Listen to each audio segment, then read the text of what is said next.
Dans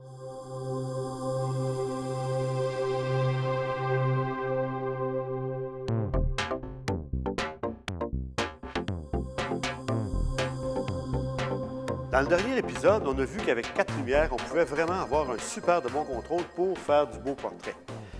Ce qu'on va faire maintenant, c'est qu'on va colorer notre fond. Pourquoi? Bien, peut-être pour, justement, matcher ça avec le chandail de Joanie, aller dans des teintes de rouge. Une des choses qui est importante quand on veut faire ça, c'est de s'assurer que nos lumières arrière ou les autres lumières aillent le moins possible vers le fond.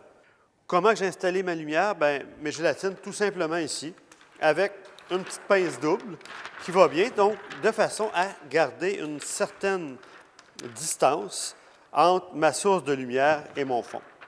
L'avantage aussi d'utiliser des portes de grange pour une gélatine de couleur, c'est que je m'assure de ne pas avoir de lumière qui va aller en arrière de mon sujet. Joanie, tu vas juste venir te placer à peu près ici. Donc, je vais vérifier encore là que je n'ai pas de lumière qui va revenir vers Joanie. Je place mes portes de grange assez larges pour éclairer mon fond.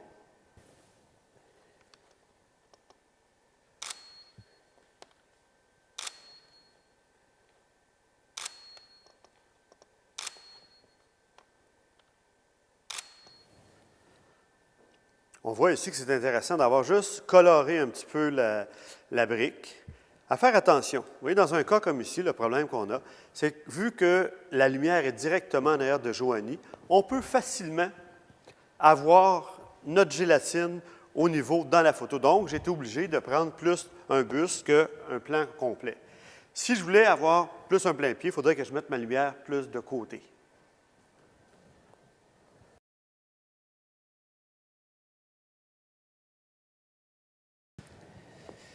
Afin d'améliorer notre couleur sur le fond, ce qu'on a fait, c'est qu'on a enlevé le nid d'abeille pour pouvoir envoyer la lumière un petit peu plus large.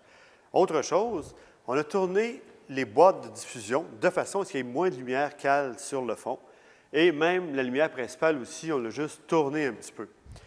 On a éloigné notre lumière de Joanie. Tu vas juste te replacer là, s'il te plaît, Joanie, de façon à ce que je puisse faire des photos plus en plein pied. Ouais.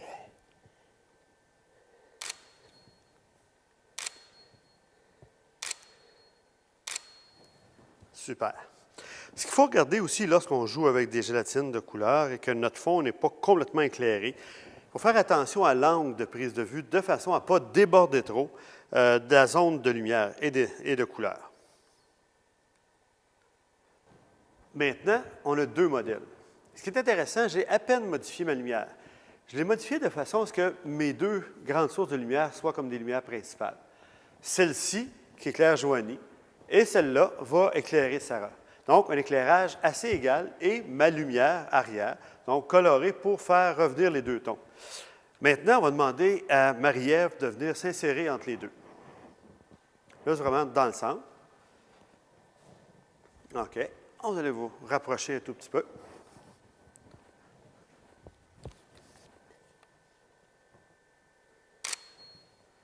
Voilà, ça c'est super intéressant. Joanie, tu vas juste ramener ton épaule un petit peu par là. Oui, c'est bon, ça.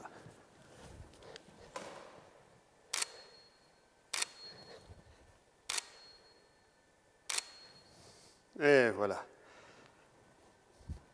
Super intéressant. 3 tonalités de rouge avec un fond un petit peu plus coloré aussi. On est capable d'aller prendre assez grand. Et on a une belle découpe avec le fond par les lumières qui arrivent sur nos modèles. On n'a pas toujours la chance d'avoir un 5e flash en studio. Mais souvent, dans le fond de notre sac, on va avoir un flash Cobra qu'on met normalement sur notre appareil photo. Ici, avec le SB900, ce qui est intéressant, c'est qu'il y a déjà un asservisseur intégré. Je vais pouvoir, en utilisant des petits ensembles de gélatine, vous voyez comme ici, je le mets sous le diffuseur, et j'ai mis aussi un réflecteur de façon à m'assurer que la couleur ne reflète pas sur mon modèle. Les ensembles de diffuseurs, c'est un petit ensemble lit ici qui va me permettre d'avoir plein de couleurs, donc rapidement que je vais pouvoir les intégrer dans ma photo. C'est une bonne façon de changer notre qualité de lumière sans avoir besoin peut-être d'acheter d'équipements supplémentaires. Juste le placer comme il faut. Et voilà, juste comme ça, c'est beau ça. OK, Sylviane, on va changer le fil. Tu vas me mettre un bleu.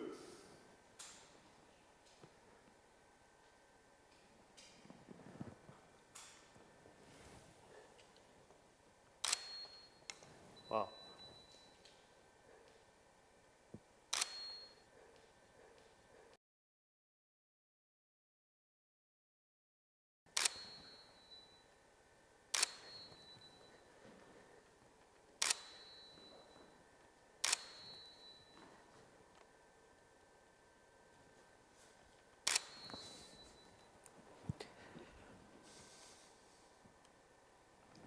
Ici, ce qu'on a fait, c'est qu'on a changé encore la couleur des gélatines de façon à ce que ça fonctionne bien avec la tonalité de peau de Marie-Ève et aussi avec ses vêtements. C'est un des gros avantages de travailler avec des gélatines. Beaucoup plus simple que de changer notre fond ou les toiles encore. Donc, juste, on change de couleur et on est capable d'avoir une variété très, très grande de fond de scène. Eh bien, notre session de photos est terminée. Notre série, presque. On a pris peut-être 2, 3, 4, 500 photos durant toute la série, tous les épisodes. Ce qui va nous rester à faire pour le dernier épisode, c'est le travail de post-production. Comment, à l'aide de Lightroom, Photoshop Element, faire le choix de nos photos, les éditer, faire en sorte qu'on choisisse seulement les meilleures pour montrer à notre modèle et ensuite faire du travail de retouche de base. J'espère que jusqu'à date, la série vous a intéressé et qu'on se revoit très, très bientôt. Ici François Desrosiers pour les ateliers Lozo.